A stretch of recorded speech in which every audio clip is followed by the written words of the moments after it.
It is 7:02. Welcome to the regular meeting, Monday, March 22nd, 2021. Let's begin with the Pledge of Allegiance. I pledge allegiance to the flag of the United States.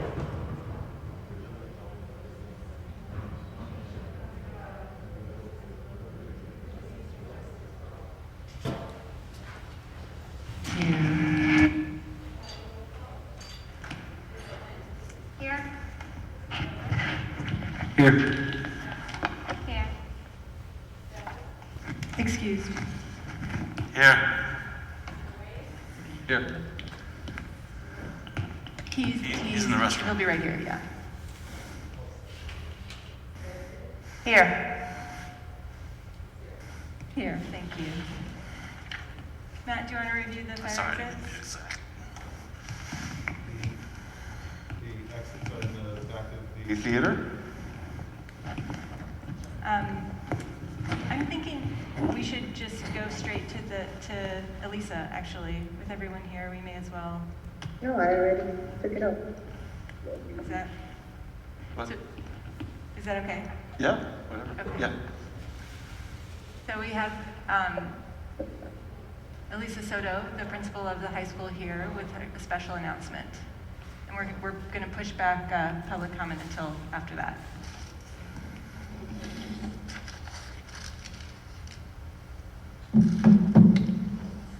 That's loud.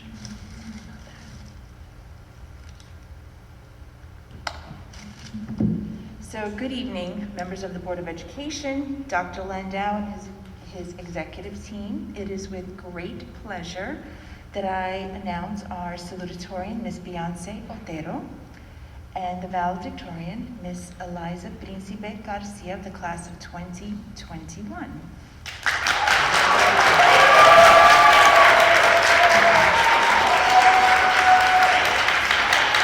So I would like to share a few words, collective words. I've spoken to teachers, faculty, and staff, and then I'd like to make a personal statement for each student, if that's okay. So the following are just a few words that the faculty and staff and students say when they think of Beyonce and Eliza. Is Beyonce here? I think she's at a meet. We are here. Oh, how wonderful. Virtually. That's great. Yes. Great, thank you.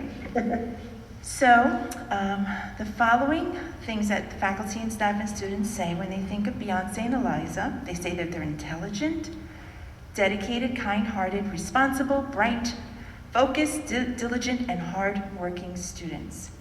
They have participated in rigorous college preparatory curriculum throughout their time here at Beacon High School. They are not afraid to challenge themselves and have always selected to take the highest level of courses available. They are always in pursuit of knowledge. Beyonce and Eliza are mature beyond their teen years and have much more global perspective on life as compared to their peers. They both exude empathy for their fellow man and maintain a positive outlook on life, even in the most challenging of times. That is why they're so well-liked and respected by both their peers and faculty. So, I'd like to say a little bit about Beyonce. So Miss Beyonce Otero, she has a strong understanding of her areas of strength and weakness, and she does all that she can to foster her strengths while seeking out assistance in areas of weakness. So Beyonce and I had a very long conversation, and she admits that her perfectionist nature is an area that she needs to improve upon. She has come a long way since freshman year in understanding that she is more than just a number, more than just a class rank or grade point average. She has learned to relax and enjoy learning. Beyonce is an incredibly ambitious learner, and she not only is ready, but is completely willing to accept the challenges of a collegiate curriculum. Beyonce is very involved in Beacon High School community. She's a valued member of our athletic program. She participated in both our junior varsity and our varsity volleyball teams. She's a member of our winter track program and varsity lacrosse team since the 9th grade. Beyonce is a dedicated athlete, and she understands how important it is to keep physically active. In 9th grade, Beyonce participated in the SUNY STEP program at SUNY New Paltz. This program is designed to build interest in STEM-related areas. She attended classes once a month on the SUNY New Paltz campus, studying math and science-related topics. In 10th grade, Beyonce was inducted into the National Honor Society and was elected into the position of historian. She worked alongside her fellow officers to create fundraising events for various charities and ran meetings. In 11th grade, she was elected to the position of vice president, and she continues to hold this position today. Her responsibilities have grown in this new position, including helping to organize the induction ceremony of new members and running the required rehearsals previous to the official induction ceremony. Last year, Beyonce also joined the math club. She actively participated in math meets and attended all meetings on practice problems. She's a proud mathlete. Clearly, Beyonce's a doer. Beyonce understands the importance of community service and has actively participated in service projects since her 9th grade. She has volunteered her time at her church, served as a camp counselor for the Beacon Lacrosse program, and has participated in many fundraising events to raise money for local charitable causes. She enjoys making a difference in the lives of others. For the past 2 summers, she's held part-time jobs. The summer between 10th and 11th grade, she worked at a local water park, and this past summer, she worked at a local dude ranch as a server, and she currently is a runner for Mel Zingers. We know that Beyonce is up to great things. She has not made a decision. She's received many offers, such as Binghamton University, Stony Brook University, St. John's University, and Geneseo. She's waiting on a couple more before she makes her decision. Congratulations, Ms. Beyonce Otero.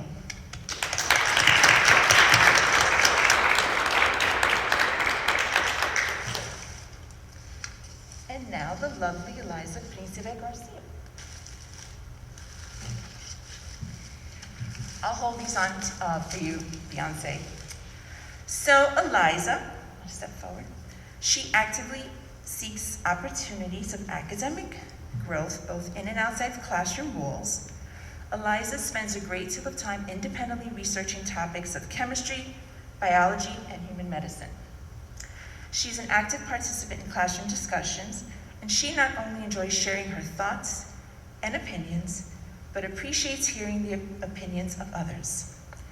She has been named on the Principal's Honor Roll student each quarter of her academic career and was selected for the College Board National Hispanic Recognition Program in September. In May of 2019, Eliza was inducted into the National Honor Society, and she will be graduating with her Advanced Regents Diploma with Honors and Master in Math and Science. Eliza is not only ready, but is also completely willing to take on the challenges of a collegiate curriculum. Eliza is an active member of our school's community. She has been an important member of our drama club, Beacon Players, since her 9th grade. Eliza has participated in the youth cast of drama club and productions prior to entering high school. So the moment that she entered high school, she was sure to officially join the club. Eliza is incredibly talented and works hard during all rehearsals to ensure that she is able to put on a top-notch performance come opening night. Her passion for theater is immense, and she will always seek opportunities to participate in the theatrical world. This year, Eliza is the club's vice president. She takes this position very seriously and certainly leads by example. She is always sure to attend meetings early and well prepared. She supports her fellow members and always encourages them to be their very best. Eliza is the president of the Creative Writing Club, and she takes every opportunity to continue writing poetry and short stories, as her writing is one of her go-to self-care activities. I had the pleasure of attending one of the Creative Writing Club poetry readings, and I was blown away by the poem she read. Eliza certainly has a way with words. In addition to her participation with Beacon Players and the Creative Writing Club, Eliza, Elisa's my name, right? Eliza was also an important member of our math club. Solving complex mathematical problems excites Eliza, and prior to the shutdown of school, she was a serious, fierce competitor. As a member of the National Honor Society, she has accumulated over 45 hours of service. Eliza has a strong sense of altruism and has helped organize and participate in many fundraising events for local charities. I would be remiss if I did not mention Eliza's crocheting skills. Eliza has been refining her crocheting skills for a few years and has always given her finished product away as gifts to family and friends. However, what started out to be a hobby has turned into a small business for Eliza. She commissions her work to make crocheting items such as stuffed animals, hats, scarves, and blankets, just to name a few. And her prices are quite reasonable for the high quality product. So we know Eliza is off to great things. She too has not made a decision. She has received many offers such as full scholarship to the University of Chicago, full scholarship to Johns Hopkins, but she's waiting on a few more before she makes her decision. Congratulations, Eliza.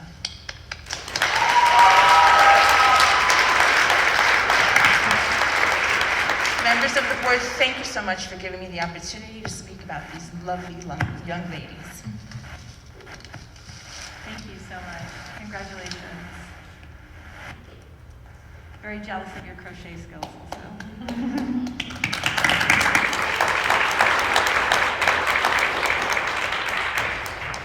I apologize to the board. I did not make a motion to change the order of things. Took me by surprise, but I didn't want all the students to have to wait any longer, so forgive me for that. So we're moving on to public comment. Is there anyone in the audience that would like to make a public comment? Come forward, please.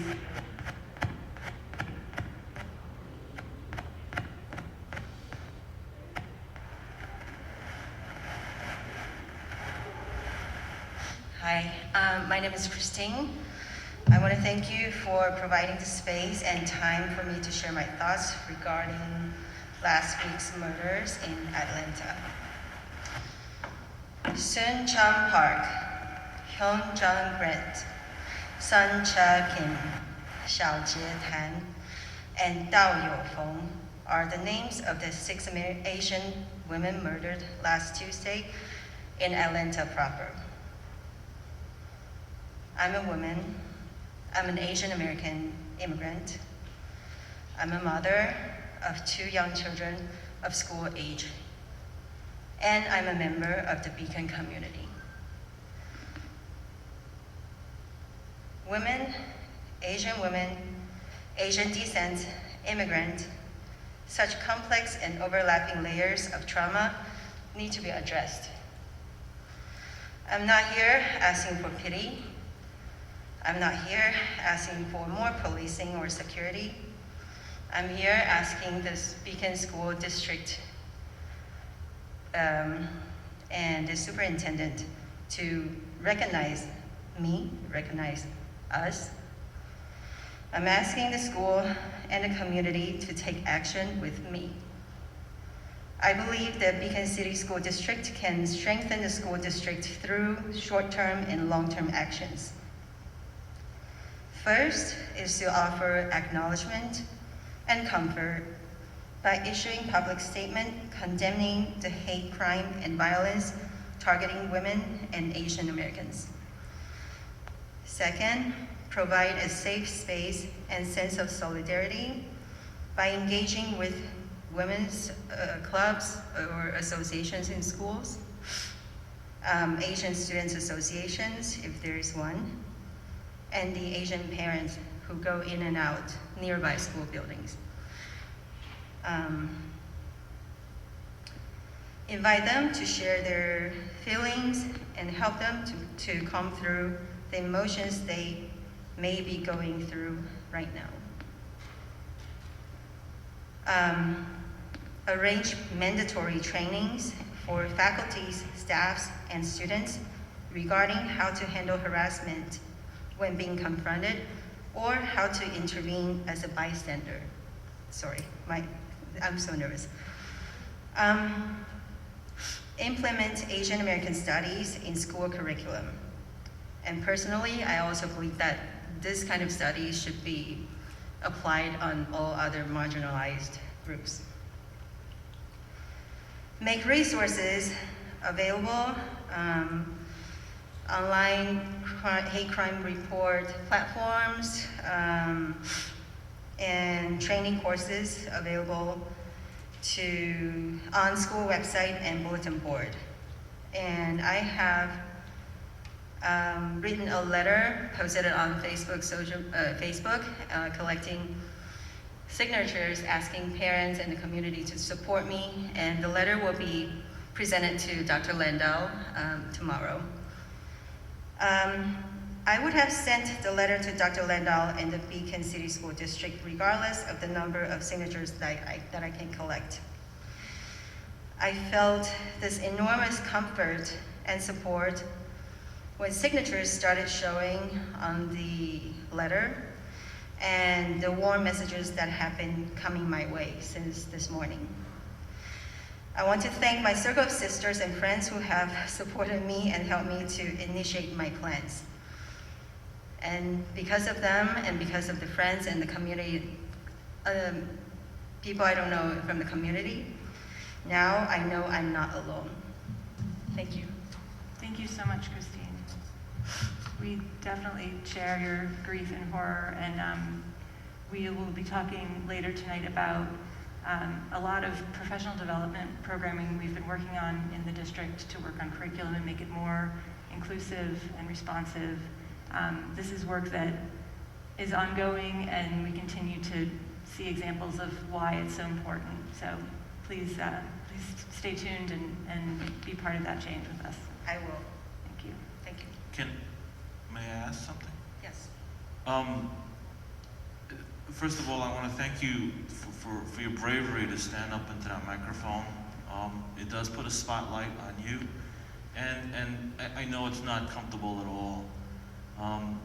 And I want to thank you for that. I want to thank you for representing a culture that does get overlooked, and also, representing the children that do not deserve to grow up in this type of environment. I think a couple of us have talked about putting a statement out. We just haven't really formalized something, and what you said was actually, on point. I would be more than happy to take your words and support them here more formally. I just don't know what the procedure is for that, but but thank you very much for coming forward. And if you have something in writing that you want us to look at, definitely send it our way. I will do that. I have a hard copy, but I only have one copy. That's fine. fine. You can email it to us. It's fine. I will email it to Thank the you. board. Thank you. Thank you very much. Is there anyone on Zoom that would like to make a public comment?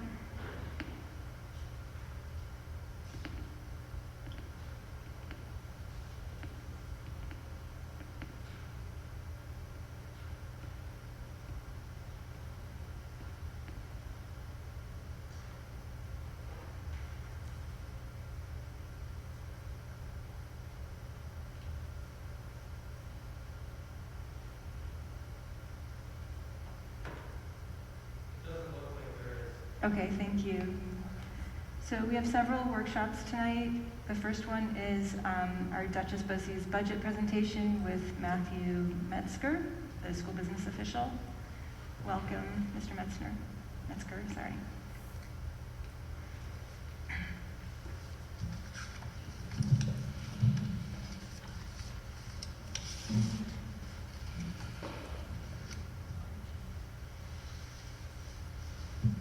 Okay, members of the Board of Education, Superintendent Landau, thank you. My name is Matt Metzger. I'm the school business official for Duchess BOCES, and I'm here to present the administrative budget for 21-22, which will include our capital and rent.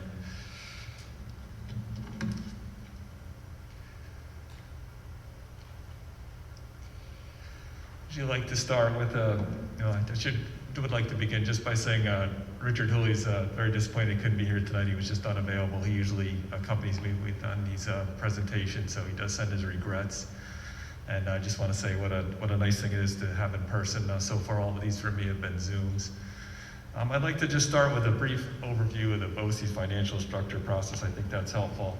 And I think there's really three main categories that our programs are in. We have one that's the programs and services that we think of when we think of BOCES. They're the CTI programs, special ed, educational resources.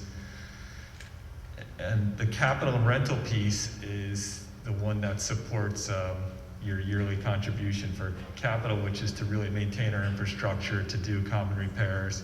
And the rental is just that, which is to pay for the alternative high school, which we currently rent. It would also pay for school districts that host in-district BOCES classes.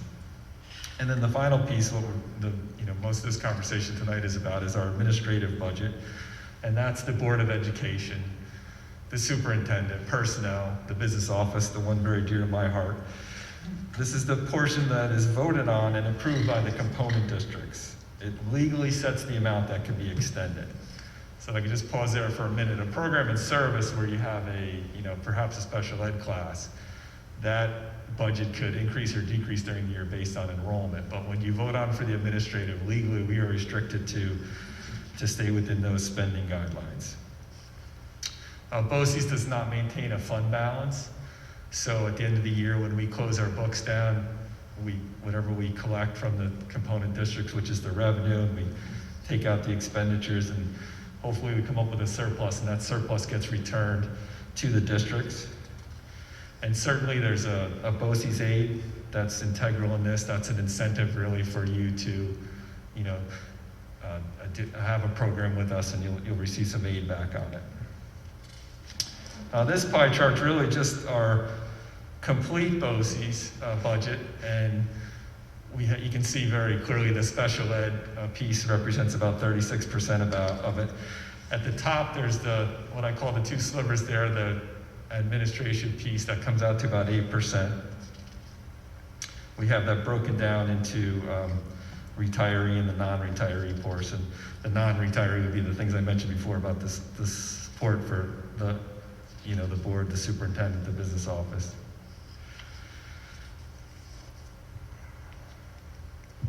Each year we're faced with a challenge to try and create a cutting-edge class that meets the district needs, that's cost-effective. That's really what we try and do each year.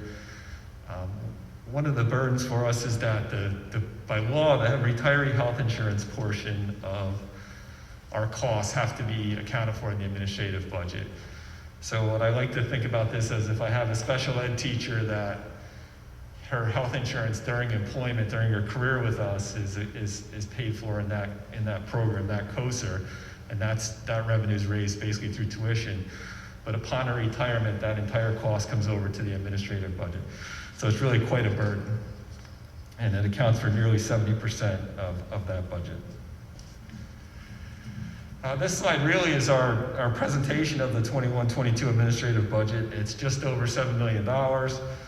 There's a 2% decrease from 2021. We continue to look for efficiencies. We look to consolidate and minimize staff where we can. That $7 million is the amount I referred to before. That's the amount that the component districts will vote on. I also like to include on this the amount of rentals and the capital, and you can see that the rentals is up 18%, but what we've done this year is reduce the capital by 75%. So we've recognized that there was an understanding that really our new alternative high school would be completed, and that we'd only have to pay rent through December of 21, but with the delays we recognize that there's going to be additional rent there. So what we've tried to do is alleviate that by lowering some of the capital contribution this year. This next slide really, we try and highlight the BOCES, or excuse me, the Beacon share of this. And what you can see is that from this year, or for the next year as compared to this year, a reduction of about $20,000. We use our WADA as our means of determining what everybody's share of the administrative budget is. And Beacon has seen a rather large decrease by 100. So that certainly is into the equation. Also, just wanted to make a note at the bottom that we did decrease our budget quite a bit. We also lost some miscellaneous revenue. We've gone from $460,000 down to $400,000. I want you to think of that miscellaneous revenue as things like interest earnings, E-rate money, and when we use our retiree accrual. When we look at Beacon's surplus and BOCES aid for 2021, you can see that there was a surplus of about $258,000, and your services generated nearly $1.6 million in BOCES aid. So those are the services that were purchased from Dutchess BOCES last year. As I said, when we close the books down, the surplus goes back, and the BOCES aid that was generated will all get paid in this 2021 school year. Normally Richard would speak to these next components, so I appreciate your patience with me. I might read a few things. He usually enjoys this part because it's about your participation. We have from Beacon 17 special and alternative education students that attend our program. There's 6 at the alternative high school at Beta. There's 9 at Salt Point Center, and there's 2 that attend in-district BOCES classes. 1 in Arlington, 1 in Spackenkill. And when we look at our CTI program, there's 47 enrolled from Beacon, and they're across 14 different fields, which I think is great. Some of the big ones are construction trades, intro to health occupations, police science, graphic design, culinary arts, nursing assistants, small engine, cinematography, and film production, and there's a few more.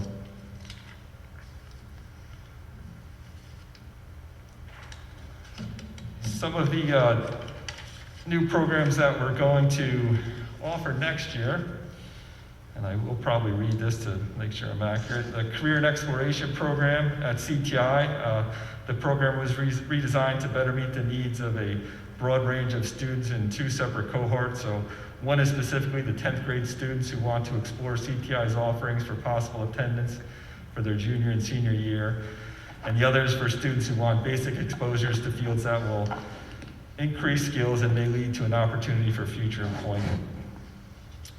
We have the Center for Educational Equity and Social Justice.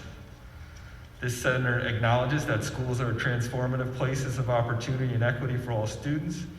In its celebration of the diversity of our global community, the center supports the development of the systems that establish equity, pedagogy, and culturally responsive teaching that allows students of all backgrounds to achieve at high academic levels.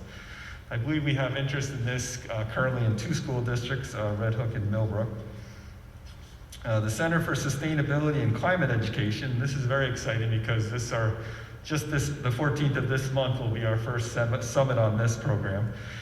The mission of the center is to engage and empower all K-12 educators, students, and communities through learn-centered curricula and experiential learning to contribute to socially, economically, and ecologically sustainable communities for current and future generations.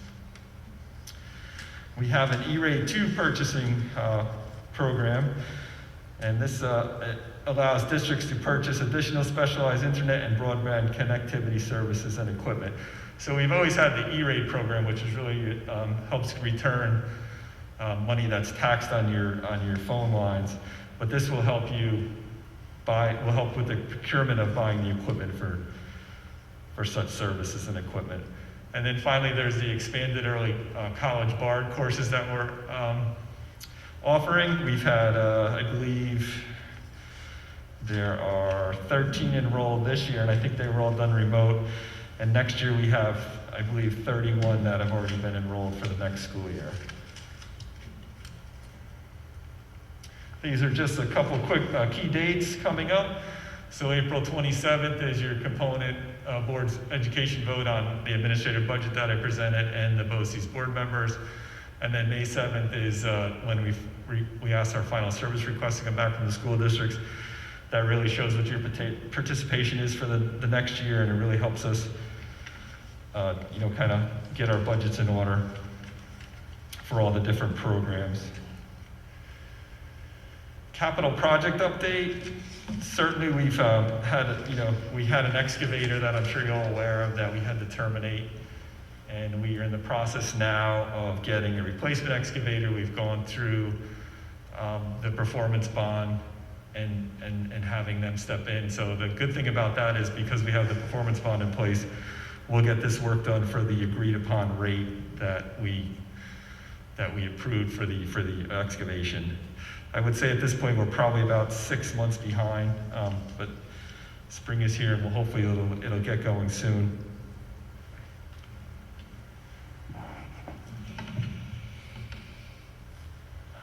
These are our list of board members nominees. You'll be voting on 3. We have 3 incumbents: Richard Kellard Coffey, Ed McCormick, and Rob Rubin.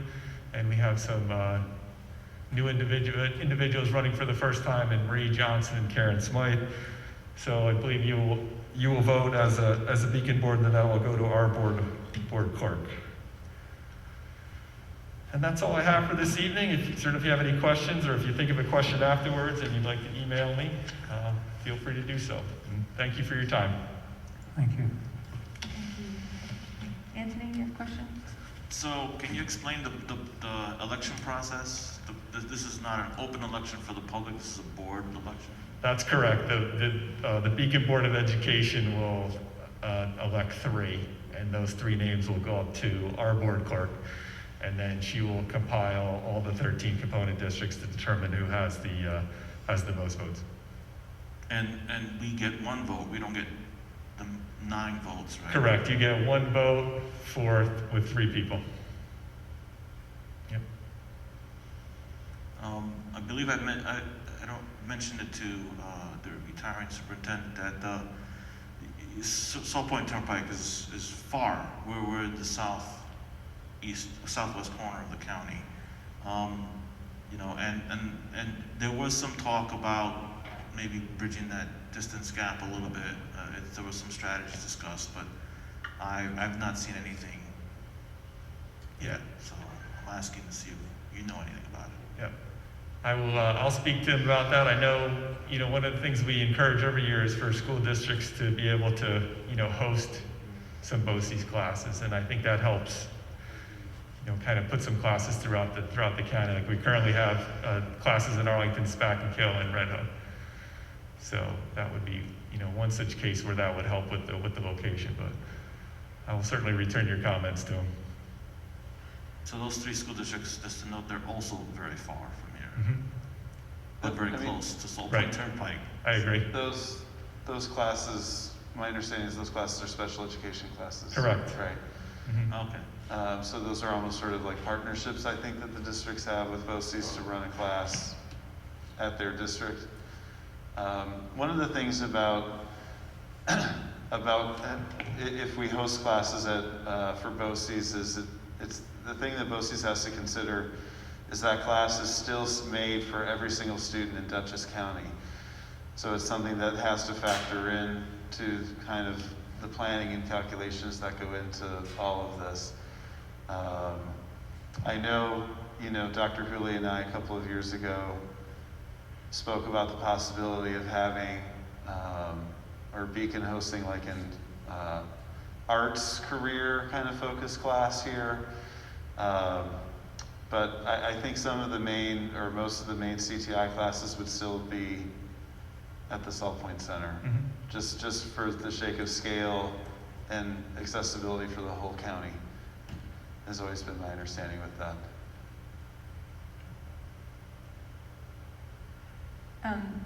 Does anyone else have any questions? I just wondered, you may not know the answer to this, but I know that Dr. Hooley is retiring, and I'm wondering if the BOCES board has any plan to keep the other districts informed on the search. one of the things we have to do every time there's a new superintendent retires in a BOCES is we have to do a study to see if it's worthwhile to merge with a surrounding BOCES. So we're just finishing up that process and providing that information to the state, and they'll determine whether we can stay in on our own or if we need to perhaps merge with somebody else. And after that's done, I know the board president's goal is to really begin the interview process, but I will certainly take your comment back to Richard and ask that they, keep the school districts included in the search. That'd be great, thank you. Okay. I mean, just one comment I have just about the presentation tonight is just a huge thank you. I've really found Duchess BOCES to be incredibly responsive to ideas that have come up from the district. So 2 of those that you may have noticed is the Center for Sustainability and Education and also the Center for Equity and Social Justice. Both of those really came out of conversations at like the teacher level, administrative level, superintendent level. It's professional development and curriculum work is expensive. When we can do it with sort of like-minded districts in the county, it helps reduce costs. I think it also allows us to collaborate at a higher level when teachers are able to work not only with their peers here in the district, but other people. And so I am just very, very thankful for that. The Sustainability Center has an event on April 14th, which is a little bit easier for us because it's still a remote Wednesday for us. It's an all-day event where there's different sessions for teachers. They even have a strand for students on that day, so we want to make part of that day available to our high school students. And the Center for Equity and Social Justice is planning a number of professional development opportunities, especially this summer, on both curriculum development and anti-racism type professional development, which Beacon will be a part of that as well. So it's been a huge shot in the arm for BOCES to really pick up some of this work and help us carry it. And I just want to say a huge thank you for supporting that. Thank you. Always good to report some good news back, and I thought it was, especially after the public comment tonight, I think it's a nice program we're offering. Yeah, for sure. Okay. Thank you. Have a great night. Thank you so much, have a great night. Our next workshop is from Debbie Call, Supervisor of Transportation. Welcome, Debbie. This is our first time meeting you, actually, so nice to meet you. Yes, nice meeting you. As she said, I'm the new transportation supervisor. My name is Debbie Call. I've been in transportation for 34 years.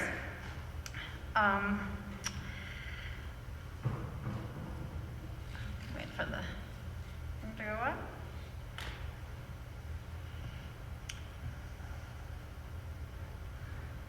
So right now in Beacon, we are transporting to 6 different Beacon public school districts, 14 private, 16 special ed programs, and we are delivering 271 meals weekly. And we are also, on every Friday, we have 19 backpack programs that we also deliver every week.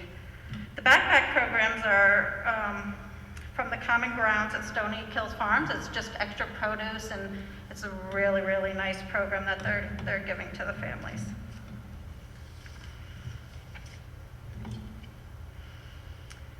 Right now, we have 29 buses, 28 vans, and 10 cars. Our DOT rating is up at 98%. We have a fantastic head mechanic. John Cummings is one of the best. Keeps our vehicles in top condition. We employ right now 38 drivers with the 8 subs and monitors and dispatchers and head bus drivers. One of the unique things is most of us are there by 6 a.m. in the morning.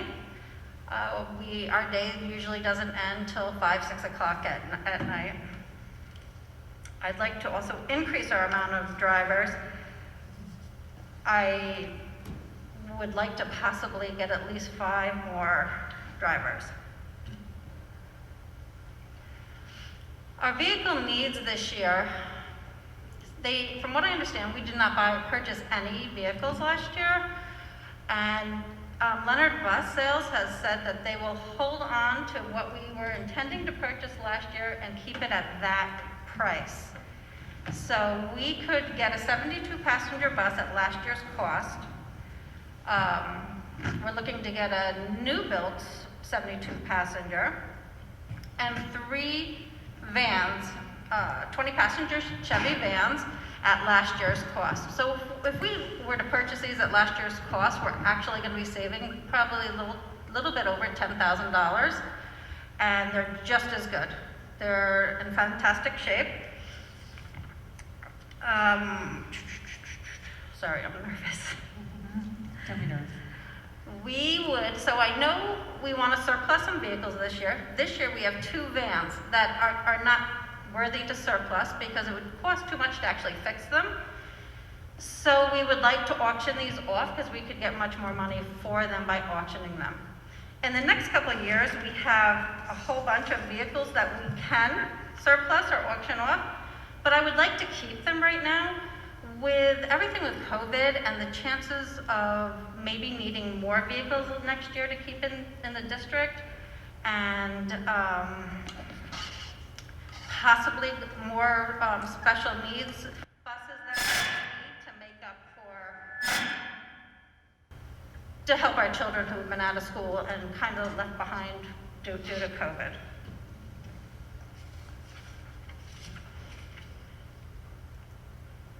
Our budget increases are as follows.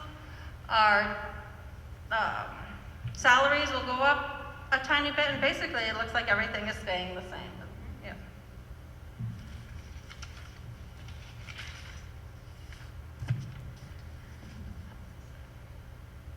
Everything is basically the same. Our BOCES program, our co-op programs are also going up a tiny bit. We are utilizing them a little bit more. The co-op programs we get to divide up with other school districts and kind of share the cost of transportation. So for this year, we'd like to add the 3 vans, and on here it says 1 bus, but I'd like to add the 2 large school buses. And I'd also like to add a new payroll system into the bus garage. What we have now is just simple time cards that you're just pushing in, and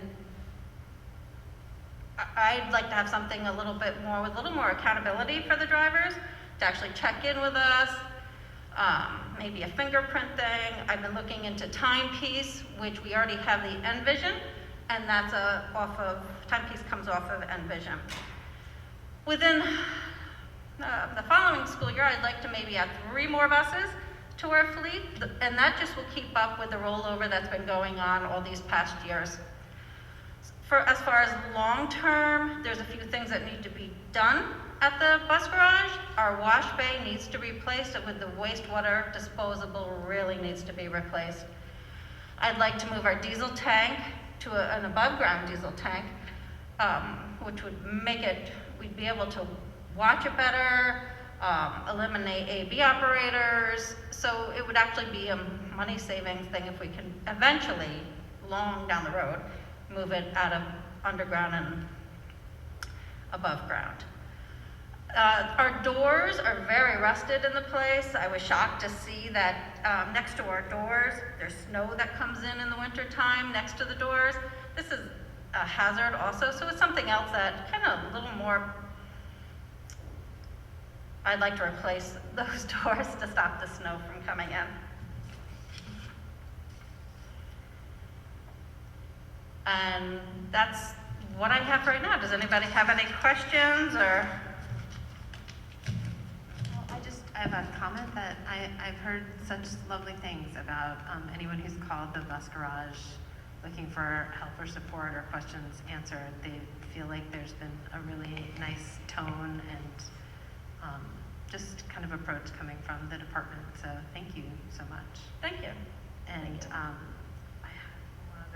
and thank you so much to the entire staff for all the flexibility around supporting feeding the community and delivering meals and backpacks. It's probably made a huge difference for so many families. So thank you so much. Thank you. Thank you. Anthony? Yeah, I'd like to echo the same gratitude. I mean, definitely your department stepped up for all the meals, and you know that's pretty remarkable.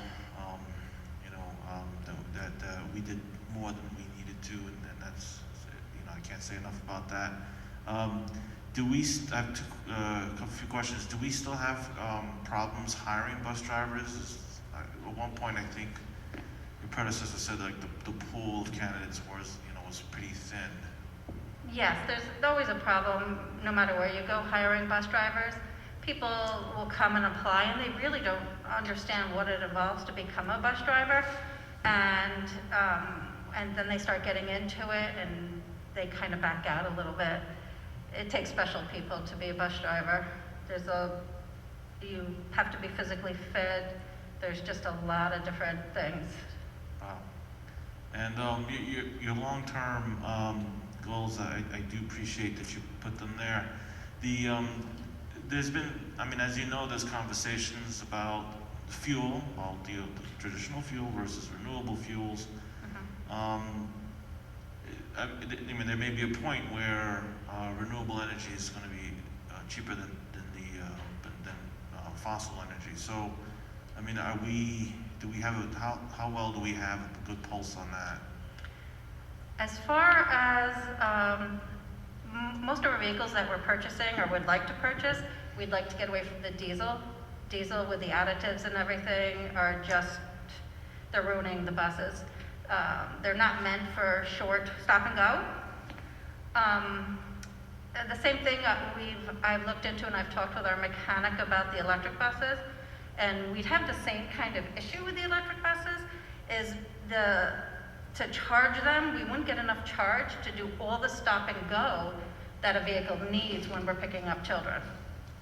It just takes that much more energy. So right now we're stuck on, I mean, we're kind of gasoline or something is the best. Okay. Yeah, yep. Right now. Who knows, another 10 years, 5 years, you know, how things will improve. Better technology. Yeah. Okay. Yep. Appreciate it. Thank you. I think that some of you, oh, sorry. Okay. I think some of I was just trying to find it in our building conditions survey, but I think it is on our list of needs for our capital projects, and maybe some of these things will be able to be taken care of through that. But thank you for looking ahead a year. Yeah. Other than that, Beacon has beautiful, beautiful garage, and they're very lucky. Yeah. Thank you very much. Any other Thank questions? Yeah. Thank you. Nice to finally meet you. Thank you.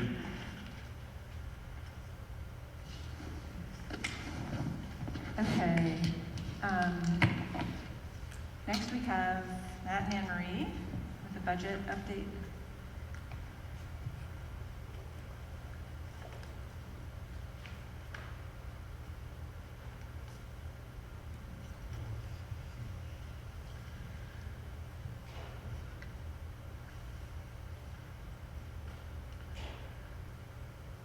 Just want to say again, with us talking about transportation tonight, there's been a lot of reflections.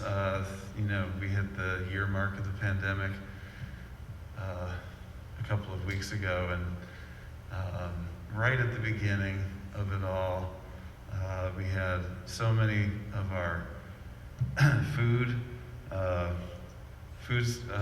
service staff, so many of our custodians, and so many of our bus drivers who just jumped in with the meal delivery and outreach that we started really that first week of this whole thing a year ago, and then as Kristen said, all the flexibility that the transportation department and bus drivers have shown this entire school year, because it feels like we're throwing different scenarios at them almost every week sometimes. With changes that we're either pondering or whatever. So just there's a lot of gratitude with what they've accomplished over the last 365 days or so. So tonight, Anne Marie and I wanted to provide just kind of a here's where we are, and then just the nature of things has been different than most years, and I'll get into that in a second. And so what we'd like to do is get a little bit more specific with where we're headed instructionally at the April 12th meeting, and then we've talked with our board officers about then possibly scheduling an additional meeting in April for a budget adoption. But right now, there's a lot of information kind of flying around, and we wanted to get a sense of where things are with the American Rescue Act, and also just our budget philosophy this year, and then Anne Marie will discuss where we are with the governor's budget and tax levy and where that sort of leaves us. So, sorry. All right. So this is something that I am still learning about, and quite honestly, I have probably read the same exact things that everyone else has read, so I'm not necessarily more of an expert. We haven't really started getting into this at the superintendent level besides just initial conversations. But it was passed just recently, and there is stimulus money for schools. This is a huge lift for us. New York, we were quite concerned with state aid dropping off if this hadn't passed. There's also money going to the state. The money going to districts directly is helping us pay for all of the COVID-related costs, not only for this year, for next year, and the year following, but also really supporting students during this time too. Senator Schumer put out a press release last week. From what I understand from my colleagues, there were several mistakes in the press release, and many districts were left out. Beacon was in there, and so we're saying our tentative allocation from this is $3.9 million. And what's great about it, as you can see on the slide, that most of that is supposed to go directly to us. It's supposed to help us over the next few years. Again, there's many details we do not have yet, but we must use, and I agree with all this guidance, that we must focus some of the spending on meeting students' academic, social, and emotional needs. So just some of the things that they're asking us to consider with this funding is I won't read everything on the slide, but coordinating with health departments or the Dutchess Health Department, conducting activities to address the needs of our neediest students, educational technology, summer learning and after-school programs, meal services, mental health, learning loss, health protocols, improving indoor air quality. So these are things that are all in our minds right now. We just, for instance, just a cause for celebration, I think it was really cool that it happened on the warmest day, I think today was the warmest day of the year. It felt like it. Just a beautiful sunshiny day. We had all of our pre-K students who wanted to come back were all in their classrooms together today. All of our kindergarten students that wanted to come back and not be remote all came back today. They're going to be in person all this week. We're keeping remote Wednesdays in some of these weeks. And then after spring break, grades 1st through 8th are coming back, and we hope to update the community by the end of this week about our plan for the high school and more high school students returning. So air quality has been a part of that. Beacon has really invested already in air quality, and so it's expensive to do MERV 13 filters and HEPA filters in all our classrooms. And so that's just one example, though, of all the things that have gone into opening school this year and then keeping it open in the upcoming years. So these next steps are really crucial for us, and our plan is to come back before you all with some of our principals to discuss just the general budget for next year, but also our initial thoughts on how to start implementing this. So each school as a team of people, administrators and teachers, working on just initial plans for both summer learning, extended learning next year, tutoring, etc., to help our neediest students. And that's across a wide span with both academic intervention and enrichment and also social and emotional support. We want to be looking at the summer, we want to be looking at next year, and we think it's important for us to plan this, at least start planning this now. There's just so much need in every district. Getting this funding has just been a huge lift, I think, for all of us, and we're excited to really begin these plans. And these committees have already started meeting this week in each of our buildings. A couple of thoughts about this. So this money is a one-shot thing. It's not. We're not getting millions of dollars in perpetuity. So we have asked the staff to, at least right now, not plan on creating additional positions, but to try to make these plans with the staff that we have, either working in the summer or working after school, or in sort of alternate times and locations. So that's one thing. We don't want to create a bunch of positions and then have a funding cliff in a couple of years that we're then struggling to keep paying for those positions. That being said, we want to be ambitious with what we offer, and you know, there's just a lot out there about different ways to support students during this time, and for sure there's extra academic support that we're planning on giving, and not only over the summer but also through next school year.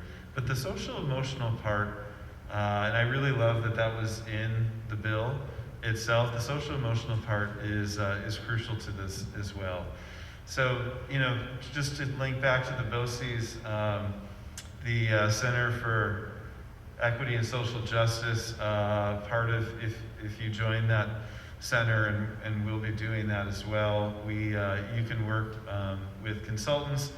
And one of the things that the consultants do, and we are working on having them in front of the board at some point this spring, is they can gather really qualitative information from students through interviews and surveys about social emotional needs.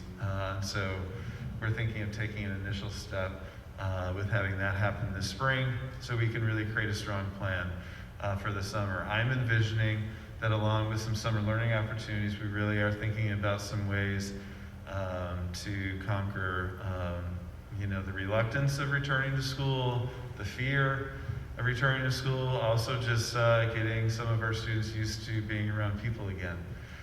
So there's a lot to work on. And so our plan is to share at least a structure of what we want to do with some of this funding at the next board meeting. Like I said, we have teams at each building that are working on this planning. At the elementary level, they'll be working by building, but then also coming together so the plans can be pretty consistent. And then middle and high school will also be working to our students in Beacon, and students across the country need a lot of extra support. And it's cool to see a rescue plan that actually states that really explicitly. So that being said, we still are kind of awaiting exactly what this looks like. What we're imagining it to be is kind of like how we do a Title I grant. And so we would have to fill out like a Title I grant, exactly what our plans are for using the money, both from a facility standpoint and also a student-centered standpoint as well. All right, I may have, hold on one second. I just want to hit this, then I'll go backwards. So I just wanted to speak for a minute about our budget priorities for this year.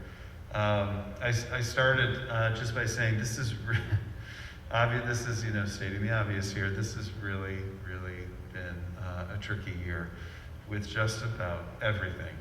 And you can't take anything for granted this year, and planning for a budget has been one of those things. We have had no idea really what was going to happen, and it felt like at some points our state's future was dependent on the Senate election in the state of Georgia in January.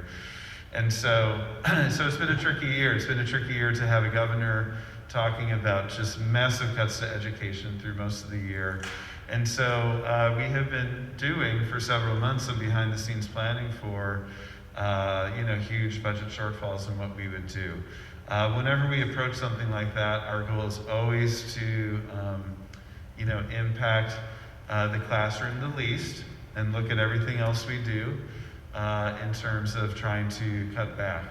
But that being said, things have shifted a little bit for us, and we now are really viewing this budget as a chance to maintain the huge gains that we have made over the last few years.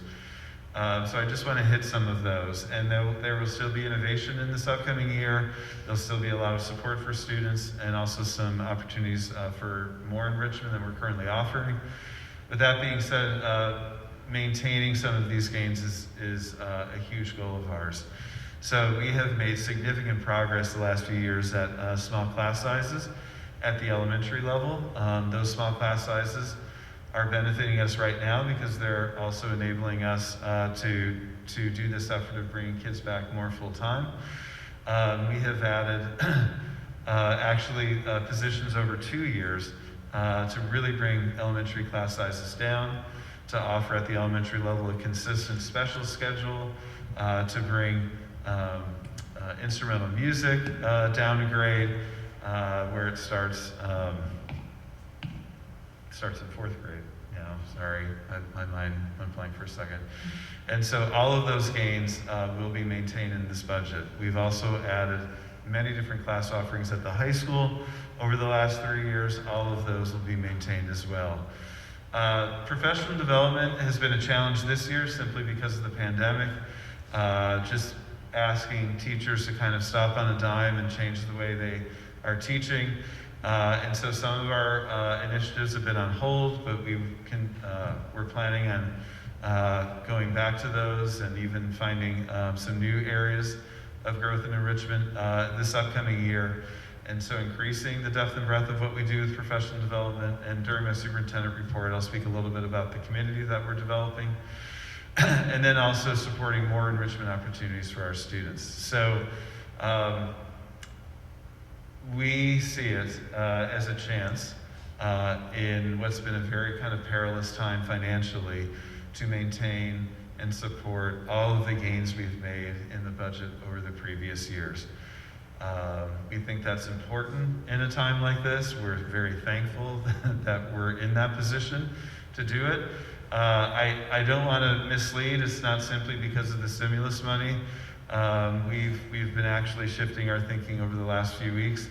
And quite honestly, it's just been through us kind of assessing the next few years with some changes in staffing that we're seeing, that we're able to keep all the things that we've been offering. So we're excited about that. At the April 12th board meeting, we'll get a little bit more in detail about some of the things that we plan on doing for the upcoming year. The big message to the board and the community is we now have the opportunity to maintain all of the gains we've made over the last several years with the budget, and also strengthen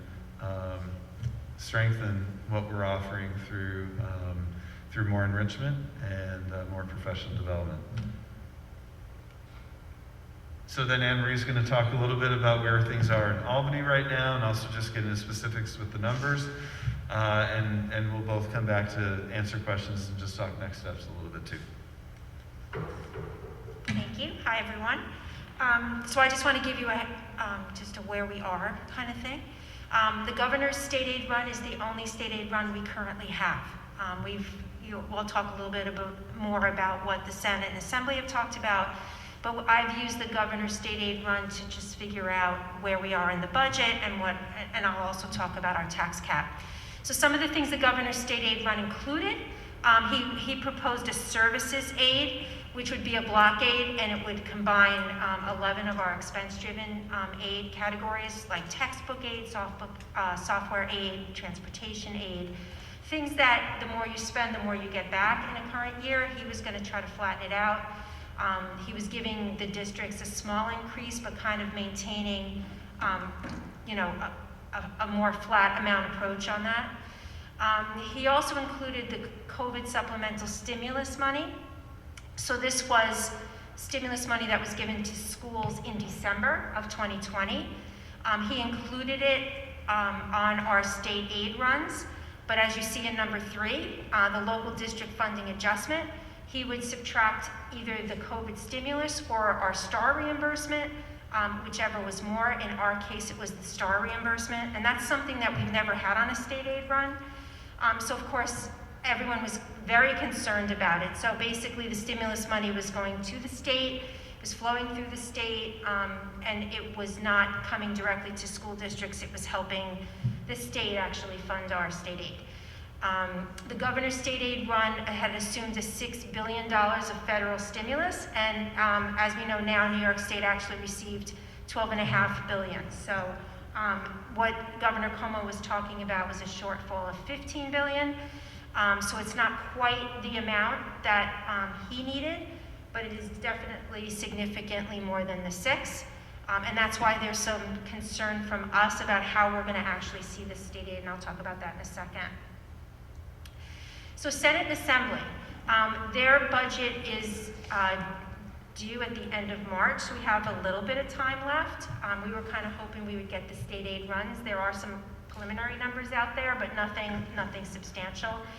So what we did learn was the Assembly rejected the governor's proposal to create the local district funding, state aid cut, the consolidation of the expense-driven aids, and they want to increase foundation aid. So those are all good things for us. The Senate stated they would increase the state aid approximately 6.6%. Again, really good for us. And it also rejected the consolidation of expense aid. So that's wonderful news for school districts. The Senate and Assembly, we're going to permit transportation aid for delivery of meals and instructional materials. Governor Cuomo wanted to reduce our transportation aid, and he said that if we didn't use it to transport students, we shouldn't get it. And most school districts used it for delivery of meals last year and instructional materials. As you heard from that Deb Hall had mentioned, we're still doing that. So that's a big plus for school districts as well. And the Senate and Assembly both rejected any proposed changes to STAR. There was some changes to the enhanced STAR for seniors, and basically they just rejected the whole thing, which is also good for us.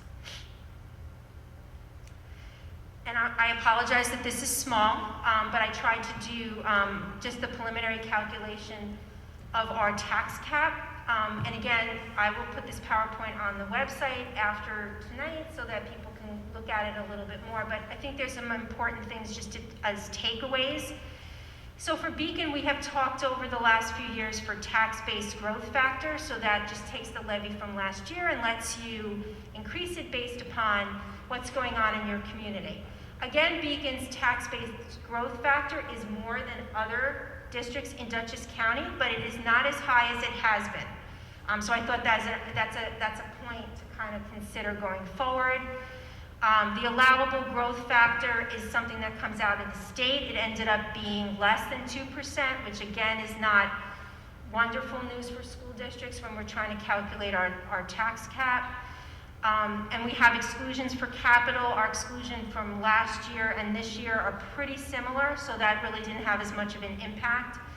But I think the most important part at the bottom, the maximum levy increase is only $980,000 or 2.35%.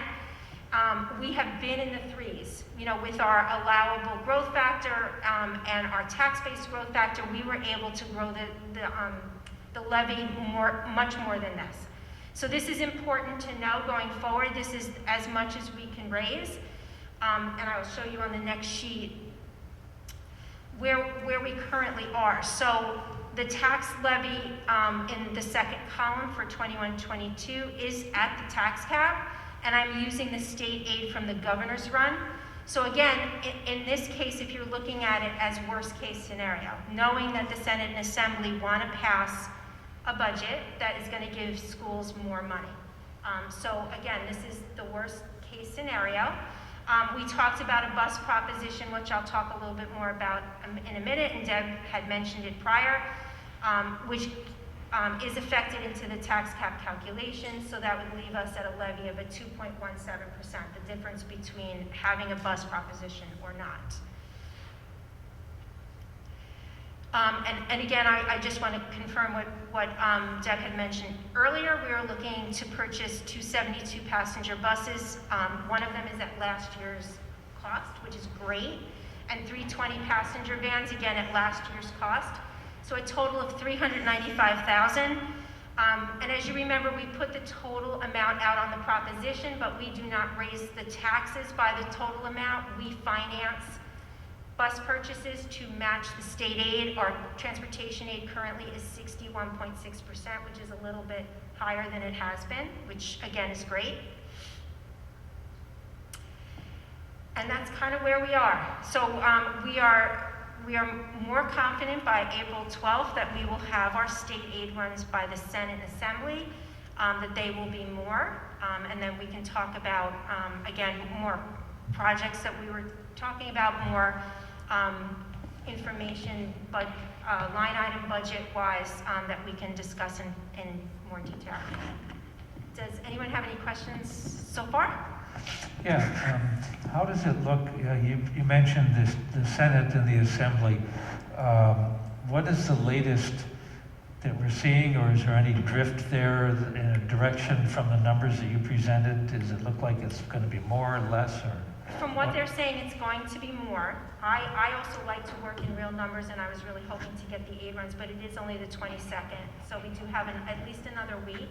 Yeah. But it seems the Senate and Assembly are working together. We're not hearing a lot from the governor's office, but they are talking about, not taking a deduction from, our stimulus money and using it to help pay for state aid. Basically, everyone's trying to feel if aid is going to be deducted from the state aid run, if it's going to supplant what we have. So we're kind of waiting. The same with the rescue money that Matt had talked about earlier. It's a lot of money. It's just how is it going to flow to school districts? Do we have to use it all in this year? The rescue money is through 2023, which is great to know going forward so that we can do some planning. But we're hoping within the next week and a half, there'll be more details on exactly how do we apply for it, how do we get it, how is it going to flow through a school district. Right, they have to publish the details. All we've really gotten is what's in the act and the rhetoric that comes along with it, but then eventually the government publishes more specifics, and right. You'll be waiting for those with great interest, I'm sure. Yes, the COVID stimulus money that was passed in December will go under the CARES Act. So we had already received CARES Act money, which we had applied for through ESSER and Greer, which is their, just their anomalies. But we had received that money. We had used all that money for the PPE we had spent in the summer. We also used it. You were able to use it to increase some of your staff if you needed to have staff hired to help with remote versus hybrid learning. So we know how that works. So the second installment would be the money that was passed in December of 2020. So we're just waiting on how that's going to go. It's probably going to flow through the state. We're just hoping to get 100% of it. And then the Rescue Act, as Matt had mentioned, is more like applying for federal aid, like Title I and IDEA money that we get for special ed. Okay, and as we recall, we were warned there could be a 20% cut in state aid, but I don't think we've actually seen any of that cut. Is that correct? That was taken off the table. We have received 100% of all of the aid. So any of the money they withheld at 20% was all given to us. It was going to be given to us definitely by the end of March, but we have received everything to date. Which is great news. The other thing that I think that we need to mention is the health insurance piece. Is it looking like it's going to be the same or about a little higher or lower for next year? The district buy-in for the health insurance? You mean the contribution? Yes. Part of it. So in the budget, and we'll get a little bit more into that, but the increase that we saw from last year to this year hasn't been as significantly higher in the night shift plan, but we do estimate between a 6 and 7% increase every year just to make sure that we have enough money in there. So you know, it's offset by the amount of the employee contributions that are negotiated in the employment contracts. The other thing, going back to what Matt was saying before about the rescue plan and the social emotional needs of kids, I think it's going to be interesting to see how do we address it and how do we get those kids. I don't know if it's a typical social worker piece, but I think it's going to be it's going to look differently than a typical social worker or psychologist addressing that, but to get that outreach to the kids to come in and stuff, I think that's going to be a major challenge for the districts going forward. And I don't want it to be overlooked. I don't know the answer, I'm just putting it out there that it's going to be really challenging to get the kids back. Right.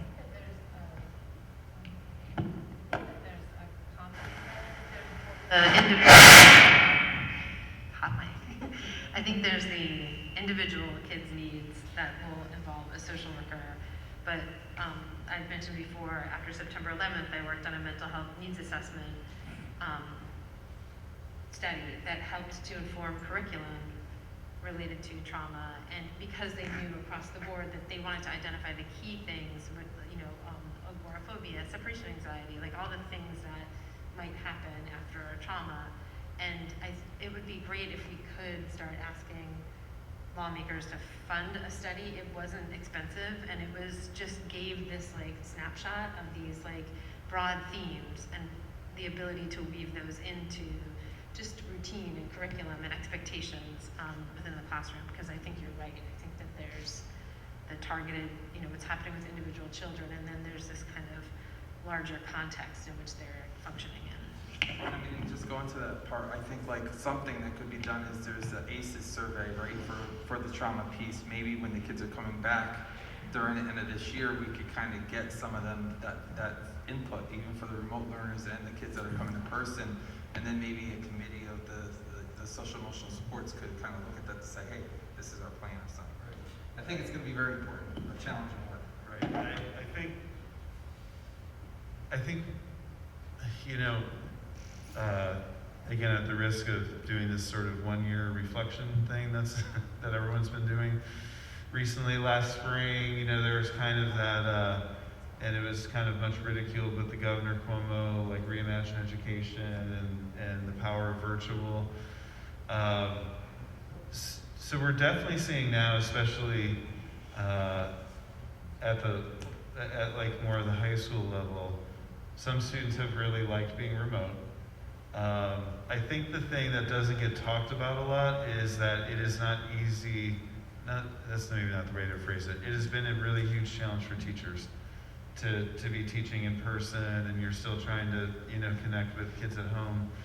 And so I think that, I think other districts are going through the same process. Like, how do we, you know, what changes do we need to make to have students feel more welcome here, but also like how do we get them engaged in a process to start thinking about returning if they're not taking us up on this opportunity to return now. I mean, we are seeing, and again, this is more anecdotal, like students who have made that leap, it's gone really well, you know, but I also understand that there's just a lot to that.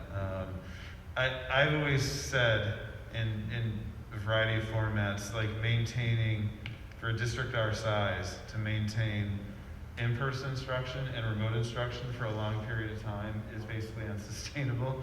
And so that's why I rarely talk about the language of a bill, but this bill just had right in there social emotional needs of students, and you know, I feel like people are really thinking about that. So those are great points. One thing I just wanted to throw out there, and I'm going to put you on the spot for a second, is we also are doing some initial thinking about the capital reserve. Do you want to just mention that real quick? Yes. So in looking at our budget to actual for this year, there are certain areas that we, you know, are spending more money in, and that we were able to use the CARES money for, but there are areas that where we're not going to spend the money. And we are looking to try to fund at least what's remaining of the capital reserve. So we had asked the voters to vote for a $2 million capital reserve. We were really trying to get, we had $1 million in, we used the $1 million for the current project that has just ended, and we'd like to be able to put another $1 million in. We also like to go forward either on this ballot or maybe the next ballot to do more of a capital reserve and ask the public to vote it and then just put money available into it. So some of the infrastructure that they're talking about in the rescue money. Doesn't that go to, like, the Senate is also looking to increase that percentage of the 4% to 8%? Didn't Yes. the Senate mention something about that as well? For fund balance, yes. So Yeah. right now, our fund balance is only at 4%. Most districts went over the 4% last year because we were concerned about the 20% loss of state aid. We didn't know what was happening.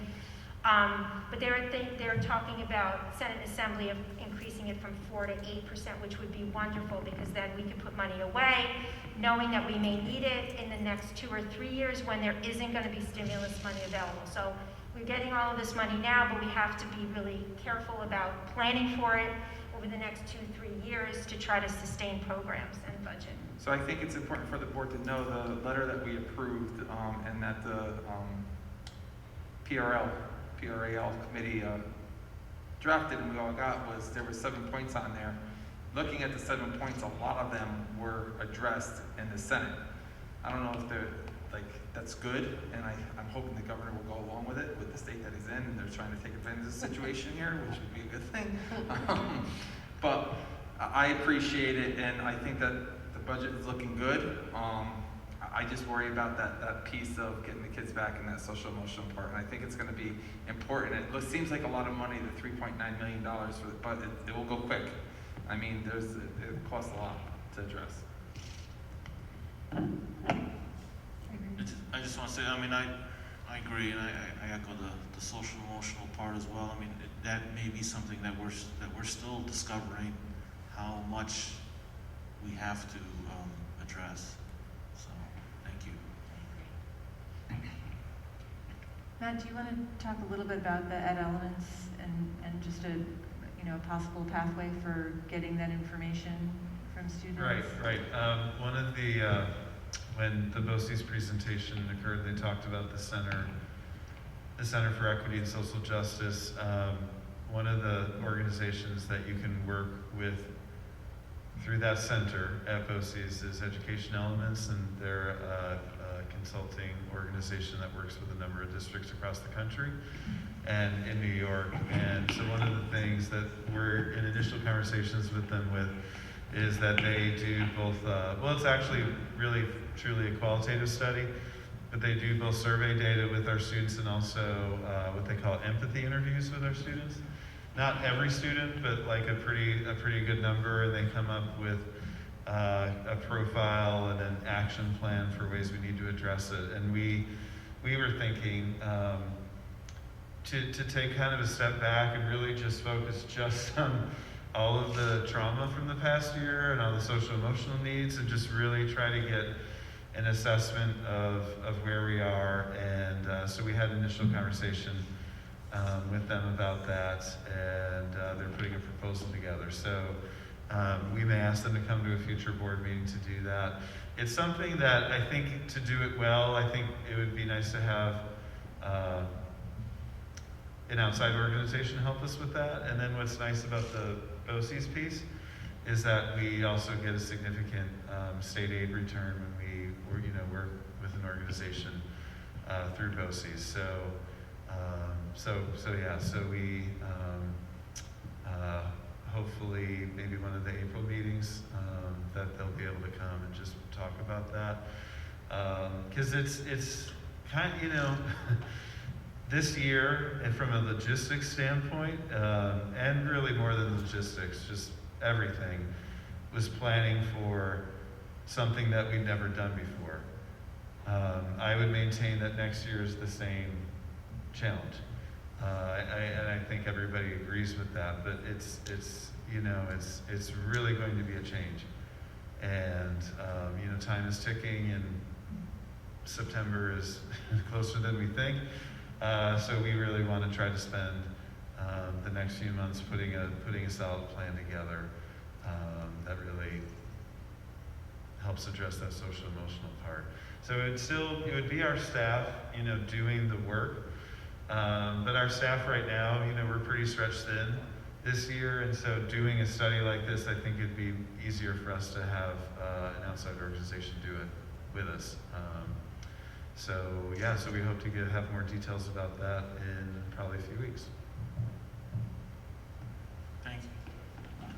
Are there any other questions for Matt or Emily? Thank you so much.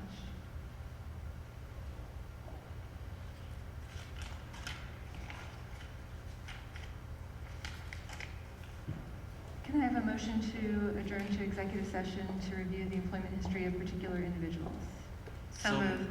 Second. Kristen, Anthony. Anthony. Comments or questions? All in favor? Aye. Opposed? Passes 8-0. The board expects to return in about 25 minutes. Okay. Thanks for your patience.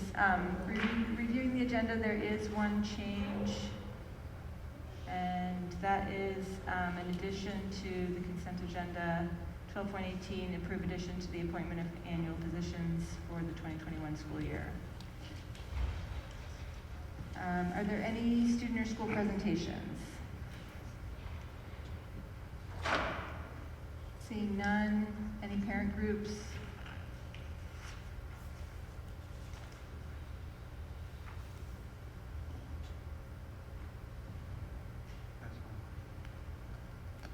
Seeing none.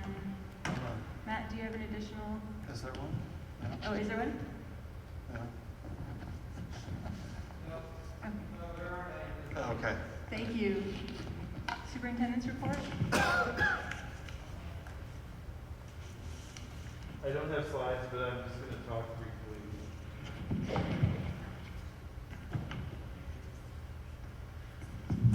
Just wanted to give a quick update. I got sort of stuck in my office for a lot of today, which was a shame. But I'll share pictures with you all of, we're excited that this week was our first week of pre-K and K coming back 4 days a week. Like I said, after spring break, we're gonna have grades 1 through 8, and we are working on a plan for more students at the high school that we'll be able to share in the coming days. So we are just very excited to be at this place, like a lot of other districts at the end of the year, bringing kids to more in-person instruction. I just wanted to take maybe just 2 or 3 minutes just to update the board on some things we're working on. One of the big things that we're working on right now is end of year activities. It's really important to us to be planning as, I don't know the right word, as normal of end of year activities as possible. So we are moving forward with plans for graduation, high school, and at all levels. We're focusing on outdoors. At the high school, we're focusing on a graduation that is, I think I'm pointing in the right direction, behind the school on our no field with the new bleachers. We are planning events that will be in alignment with the current health guidelines. And you'll be hearing me say that a lot over the next few weeks and months. But we're very excited to have a ceremony that feels a bit like the past and the power of the past, but also with the health adjustments and guidelines that we need to follow. So we're excited to be doing that at each level. I think it's going to be important to have rain dates for all these things, but we want to have events that at least some members of families can attend. Again, that will be based on health guidelines. But end of year events, also things like proms are doing some initial planning. Again, we're doing this with a lot of the high schools in this area, and we're all trying to kind of learn from each other. But it's really important, and it's very inspiring to work with folks who are really going above and beyond to try to provide our students with powerful end of the year experiences. We're even looking at bringing back possibly some traditions, much different. But there's some initial conversations, like for 5th grade, to do like a 1-day safe and socially distant trip to Sharp. Obviously not staying overnight, But we're trying to find different ways to bring that sense of end of the year closure to our students. So we're working on that. We'll be updating the community as we go. There'll be a lot more details coming with that. Another thing that we are working on, and at the next board meeting, the April 12th board meeting, I'll be putting in front of the board approval of members of the Professional Development Committee. The state regulations for this committee ask for teachers, teaching assistants, administrators, parents, if a university professor is available to us, curriculum development folks, but the state asks for all those people to be on this committee. We're going to be collecting those names and forming a committee, putting it for board approval, which is required by the state as well, and developing a plan that is responsive to the needs of our staff and students. So just a couple of things that I'm just going to ask the board to reflect on before the next meeting is 3 years ago we went through a process where we created a mission, vision, belief statements, and then also developed skills and attributes that we want to see in all of our graduates. This was a process that involved stakeholders from every aspect of our community, and it was a very involved and integrated process in which we developed that. The board recently readopted those things in the mission and vision for our policy book as well.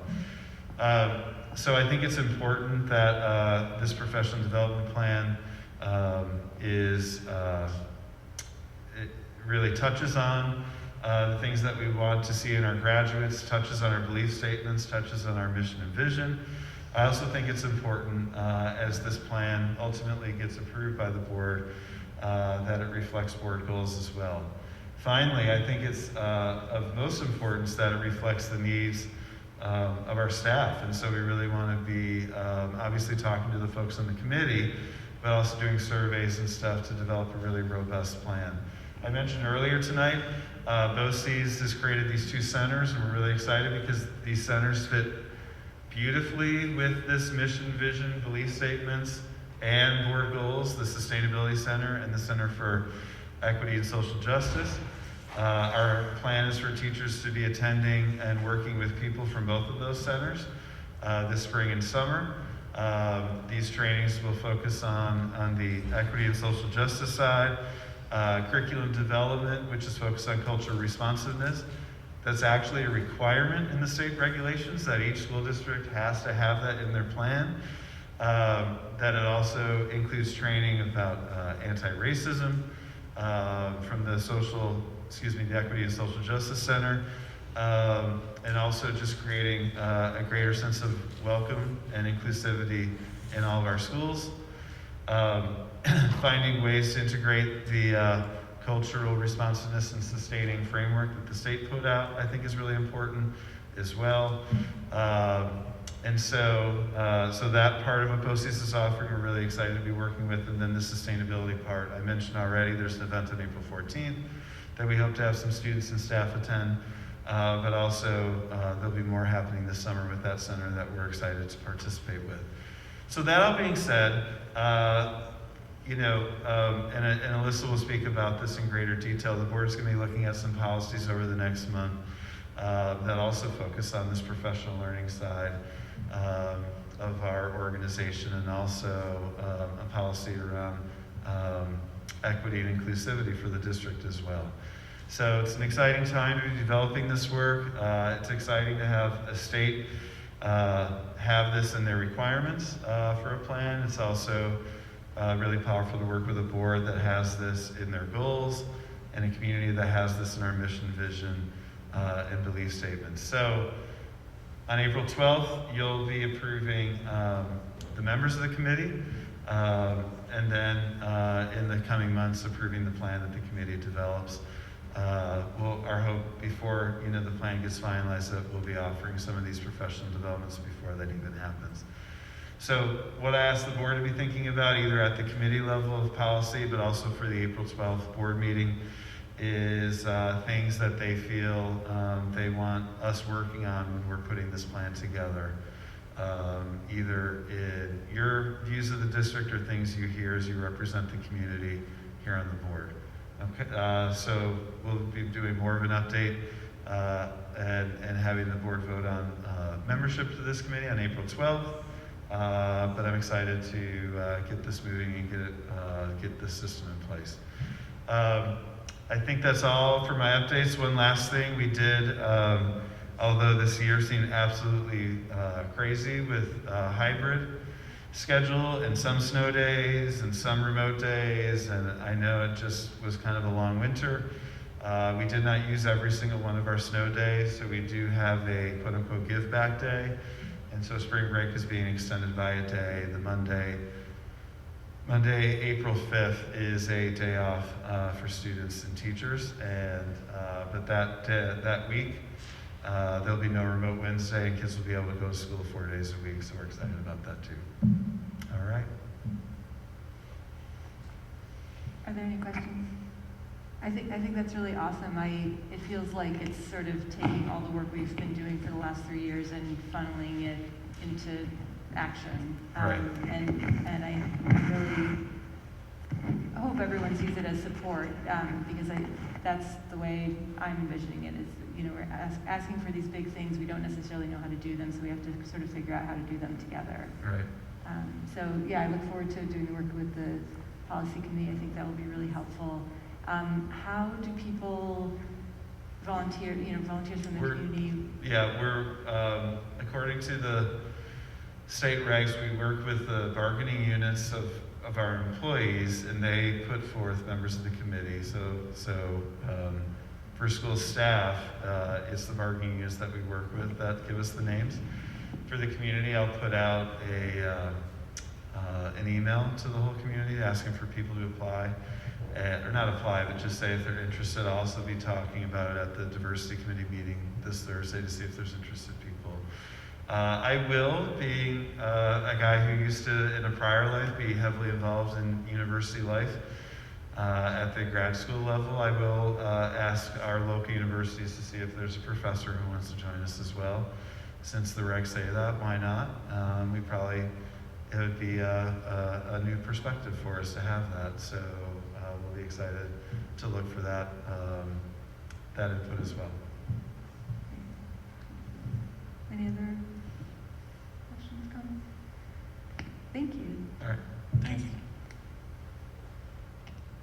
Moving on to committee reports, including board comments. Anthony? Good evening. Thank you for all the presentations tonight. I know there's still a lot more work to do. The next diversity committee meeting is the 25th at 7 o'clock.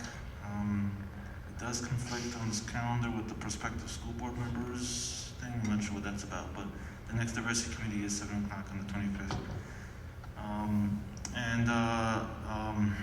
You know, I do want to make a statement about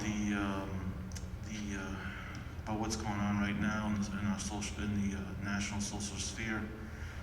You know, it's unfortunate that it takes recent publications of the heinous crime in Atlanta to bring to the nationwide conversation the trauma, hate, and violence that Asian Americans are experiencing in our country. We not only have marked the 1-year anniversary of a worldwide pandemic that has disrupted the lives of every student and families in this district, but unfortunately, xenophobia, racialized attacks, hateful rhetoric, and violence against Asian Americans have also become infectious. These racial attacks against Asian Americans reflect our country's painful and overlooked historical mistreatment of Asian Americans, including the Chinese exclusion and Japanese incarcerations. I know there's so much work to do for student equity, and I know we're heading in the right direction. But as a nation, it seems like we keep moving from fire to fire to fire of social angst. I will say that as a personal note, and let me say that the education of policies and treatment of Asians in American history is terribly underwhelming. My youngest child graduated after my first year on the board. So that tells you how long ago that was.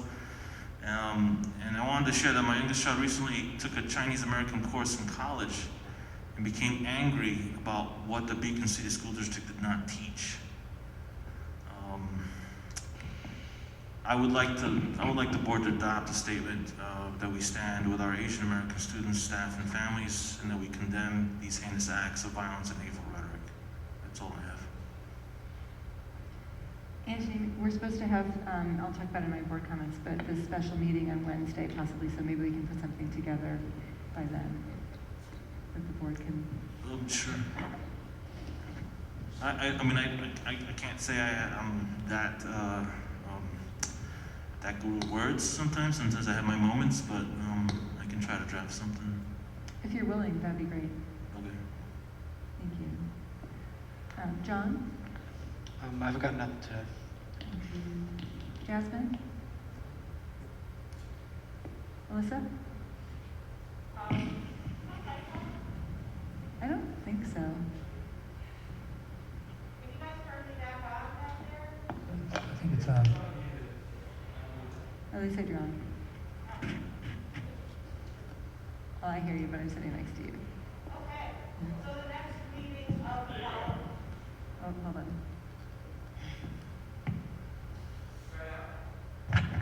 Okay, good, thank you. It's okay. The next meeting of the policy committee will be April 5th. I wanted to mention that back in December, a few of us attended a webinar through the New York State School Boards Association, and they identified for us 7 policies that districts can use to address equity and diversity. We have already reviewed and approved 4 of those policies, and at the next policy committee, we will be reviewing the final 3. So for April 12th regular board meeting, I think we will be doing a first read of those remaining 3 policies, and then we will have covered all 7 of those diversity and equity policies. So that's great. So that meeting is on April 5th at 7 p.m. And that is all I have this evening. Thank you. Anthony? Sure, so I was unable to make the curriculum meeting that had been on March 17th, St. Patty's Day. No, not because I was out celebrating. The meeting was at 2:30 and then 3:30, but Mr. Wright did provide me a summary of the meeting. Mr. Wright had 2 companies that house curriculum admins come and give the tutorial on their platforms. The companies were Rubicon Atlas and New York Learns. The companies will be allowing any of the coordinators to have access to the platforms for a day or 2 in order to input a lesson and determine if their platform fits our needs. Mr. Wright sent a survey out to the curriculum team so that they can give the glows and grows of each platform. The feedback will be helpful as he decides and the committee decides which direction they want to move. Mr. Wright should have the results by the end of the day on Monday, March 22nd. Mr. Wright and I personally feel that it will be best to utilize a platform because in both cases, we will be able to easily see which standards we are teaching to and the standards we still need to teach, as well as all the ones for other reasons mentioned in prior meetings that we may not be addressing or may not be meeting the state benchmarks. The one component that New York Learns has that Rubicon Atlas does not have, I believe, is a component that allows you to build assessments. Mr. Wright feels that the assessment builder can be useful for our teachers to utilize because the questions are standard-based and in many cases come from prior state tests, regencies, and etc. We should have more information after the next curriculum meeting, which is April the 3rd, Wednesday of April, 2:30, and then 3:30. Secondary at 2:30, elementary at 3:30. Did I miss anything, Mr. Wright? Any questions? All right. Thank you. It was fast. Huh? That was fast. Kristen? The next facilities committee meeting will be on April 6th. It's 7 o'clock. I'm not going to update it. It's pretty repetitive from what my last updates have been. We received reports from our financial advisors, so we have a better idea of the scope of the project and funding that we'll have. just to circle back to the beginning of the evening, it was so lovely to celebrate our valedictorian and salutatorian and their amazing accomplishments. It's always great to hear from students and to see student achievement and have kids come to the meeting, or young adults come to the meeting. That was really moving, and hopefully soon we can do more of this in person. I'm really grateful that Ms. Wang came tonight and shared her letter. I'd seen it earlier on social media when she posted it today. And it is one of these things where I think we need to be able to say, and it seems to be important for people to hear, those of us in this position, even though I think we often feel somewhat powerless, to just say that we see that you feel hurt and scared, and that we stand with you, and we strongly stand against any acts of hate and violence. It made me think about, if we were doing a statement, that we've sadly done many of these before. And I just looked through my board email, and one of the first things that came up from 2017 was a parent saying, "I'm writing to express concern over a recent rise in incidents of discrimination and harassment that we've been seeing occur nationwide and in our schools. We in Beacon are not immune to such acts, and I think we would be wise to act proactively to reassure our community of the district's commitment to keeping our students safe, respected, and welcomed in our schools." And after that, we've had requests to speak out against anti-Semitic acts that had happened in synagogues, to speak out against mostly immigrant-related violence and harassment directed at Hispanic and Latino communities. We, of course, had the incredible sort of national reckoning with race over the summer, and sadly, here we are again. And this time, I think there's another layer to what happened over the weekend, in that, especially in this month, which is supposed to be celebrating women's accomplishments, that many of the victims were not only of Asian descent, but were also women. And so there's the ongoing issues of race that we have in our country, and then underneath that, always the undercurrent of misogyny and violence that women experience, but often more extreme for women of ethnic backgrounds. So I think that, as disheartening as it was to look through all these old emails, one of the things that made me feel better, really, was the work that we do, than what we've talked about this whole night, as far as this has felt like an enormous flywheel that we've pushed through the years. It's starting with, our board goals, which were spearheaded by Anthony, and then hiring Matt and bringing him here and focusing this work, doing our strategic plan, all of these things. It feels like each time we push it, it's going to get easier and easier and build more and more momentum. And I think we see that tonight with the BOCES program, which is so meaningful because it means that,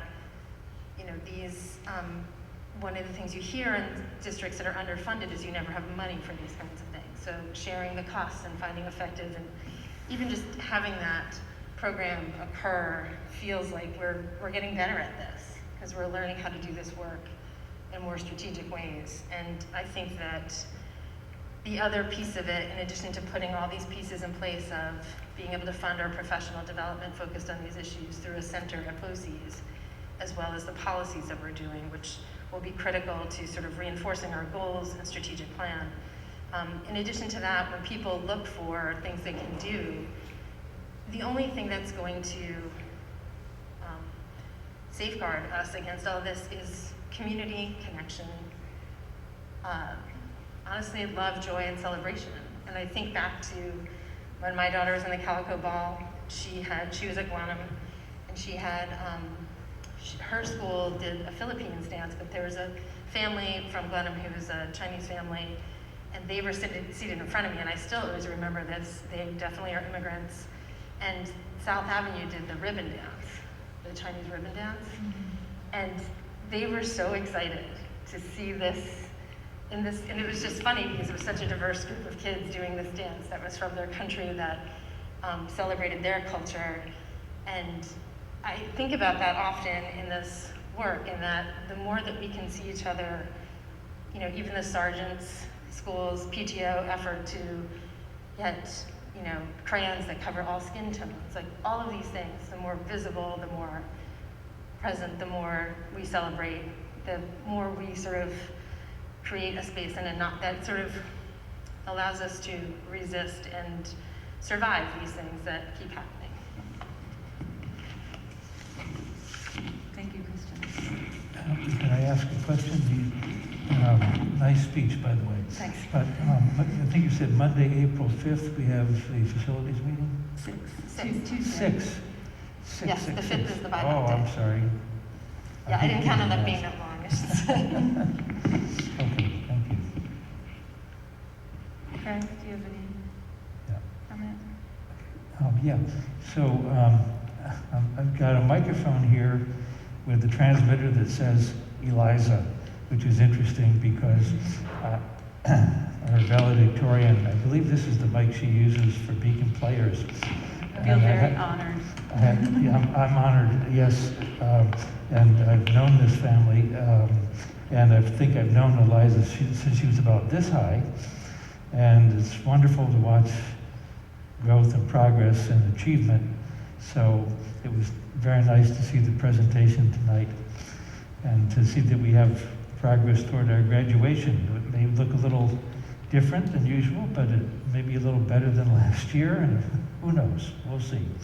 So I want to compliment Matt for all of his twists and turns and gyrations in trying to achieve as close as possible to a normality under the circumstances under which we labor. And I continue to be impressed with how well it's working. About once or twice a week we get a notice that there is a little COVID exposure someplace and how we're handling it. And we're doing pretty well, knock on wood.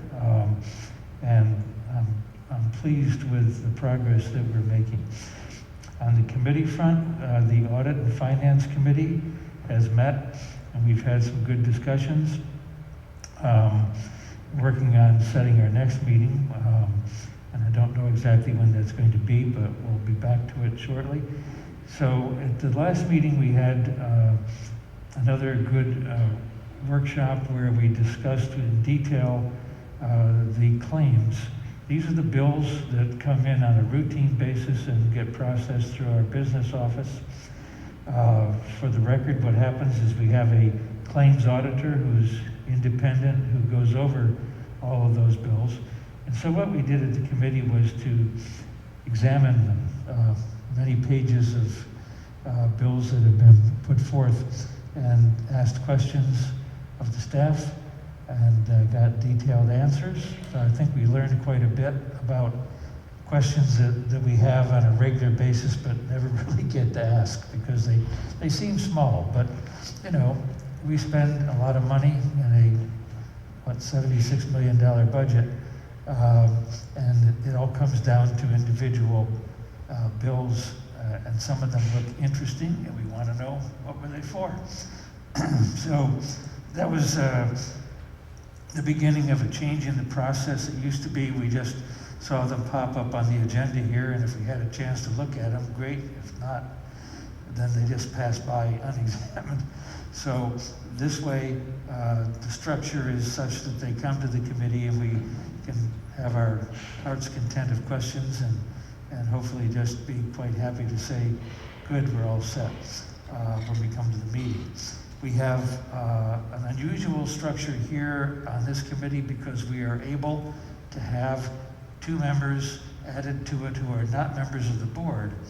So this is basically a board committee, but it can have expert volunteers from the community. We have, at the present time, 2 rather good-looking people who've stepped forward, and we are going to be sending out formal notices for others who may be interested to see if we can make sure that that's publicized and in the usual fashions. So, and the other good news is we're still solvent. So that's my report for today. Thank you.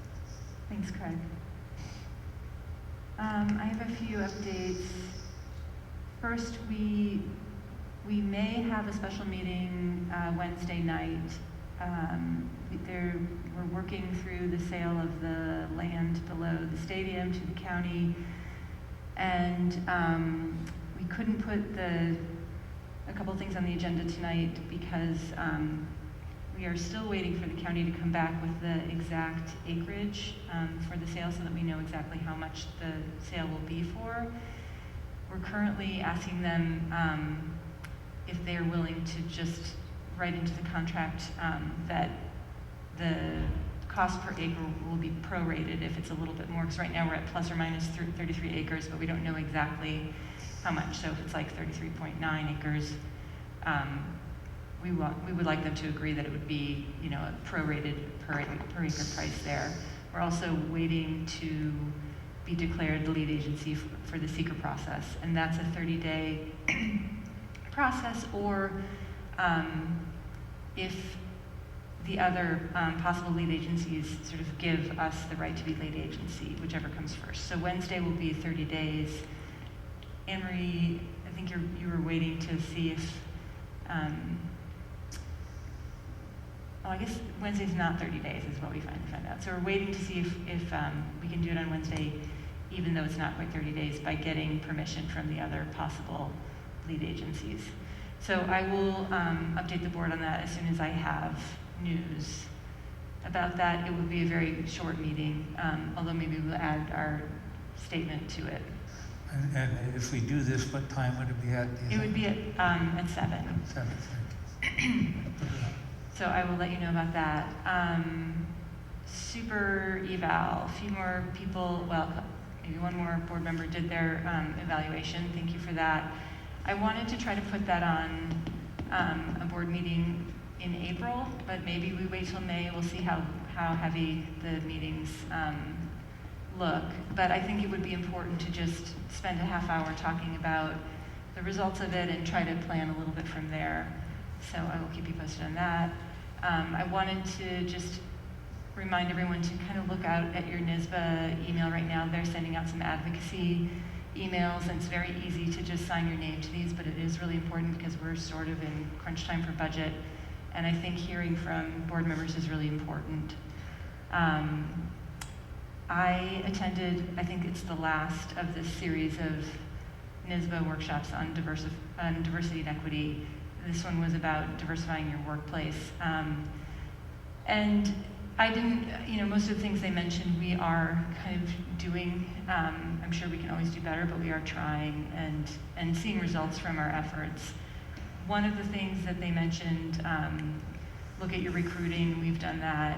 Also, they talked about having a grow your own program, which we have had in the past and has sort of gone dormant this year, but I think that would be something to really try to make more robust as things return to normal.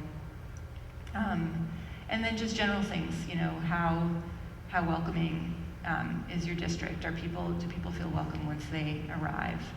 And what's our retention rate there? But they also did bring up policy and how important policy is, and really one of the few levers that board members have to create to create a culture in the district. So I'm glad that we're looking at these new policies. I'm very excited about the PD committee. Thanks, Matt, for moving that forward. It was great to have students here tonight. I feel like we've had, just the few students we've had over the last month have really brightened board meetings for me. So if we can keep that going, that would be great. And I also really appreciate Christine Wayne for coming to a board meeting to make the statement. It's really easy to go on Facebook and complain, and it's a little bit harder to come and speak in public. It's nerve-wracking, actually, and a brave thing to do, and it's important for us to hear from our community members, and I hope they're listening to us, because we do hear it, and we are trying to work towards better atmosphere for our teachers and students, and it's great to have more people along for that work. Sorry to go on for so long. What? I still wasn't as long as you. That'll be the day. So, moving on, we have a little bit of unfinished business. We talked a couple meetings ago about these committee procedures. I did check in with NISBA about who should be responsible for minute taking, and based on that conversation, I changed the language a little bit. They said it's fine if a board member wants to take minutes, but it does make sense if someone from the district administration or board clerk does it, just because they're paid to be there, basically. But they, in general, thought it was great to have these procedures and just create a record for what we're doing. Those meetings are not recorded, so it's a great way for people to be able to check in and see what the work is, what we're doing, and decide to jump in if they want to. So, so based on that, I basically changed the language to just that we should decide who will be responsible for minute taking, and put in that the committee has the option of asking the board clerk to be present to take minutes. I think that was really the only, I don't know if anyone looked back at this document. I realized late that it was not attached to the agenda, but other than that, it really has not changed. Does anyone have any comments or questions about it? Do you guys feel ready to approve it? Okay. Can I have a motion to approve our board committee procedures? So moved. Alyssa, second? I'll second. Somebody second? Okay. I'll second. Thank you, and all in favor? Aye. Aye. Opposed? Opposed. So I am in favor, so it passes 7-1.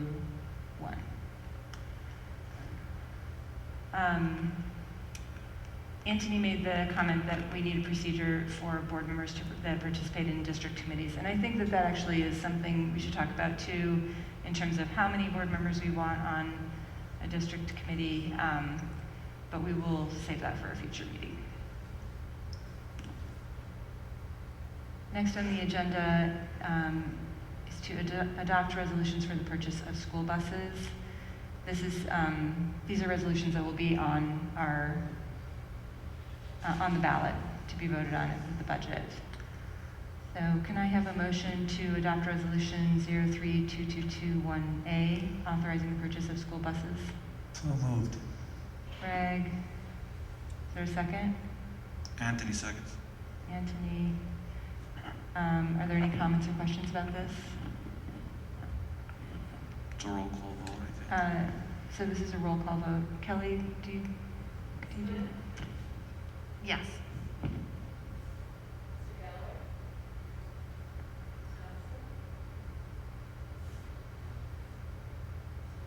Yes.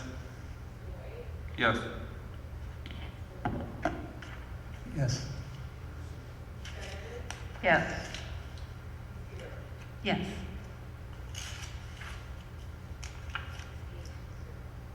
Thank you. And can I have a motion to approve 11.02, resolution 032221B, authorizing the purchase of school buses for the school district of the city of Beacon, and authorizing the issuance of bonds? Anthony, so moved. Second. Alyssa, are there comments or questions about this? And this is not a roll call? Looks like it is. It is also. Yes. Yes. Yes. Yes. Yes. Yes. Yes. Thank you. Consent agenda. If I have one. The use of the consent agenda permits the Board of Education to make more effective use of its time by adopting a single motion to cover those relatively routine matters which are included. Any member of the board who wishes to discuss individually a particular piece of business on the consent agenda may so indicate, and that item will be considered and voted on separately, thus preserving the right of all board members to be heard on any issue. Are there any items that anyone would like to have removed from the consent agenda?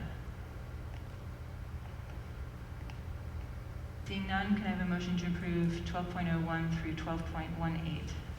Anthony, so moved. Anthony, Kristen, are there any comments or questions? Thank you for the donations for the Joseph Martis Scholarship Fund. Thank you. And thank you for putting the minutes and meeting notes from board committee meetings on the agenda. All in favor? Aye. Opposed? Passes 8-0. Can I have a motion to adjourn the meeting? Anthony, so moved. Anthony, Second. second. Alyssa, all in favor? Aye. Passes 8-0. Thank you so much. Have a good night.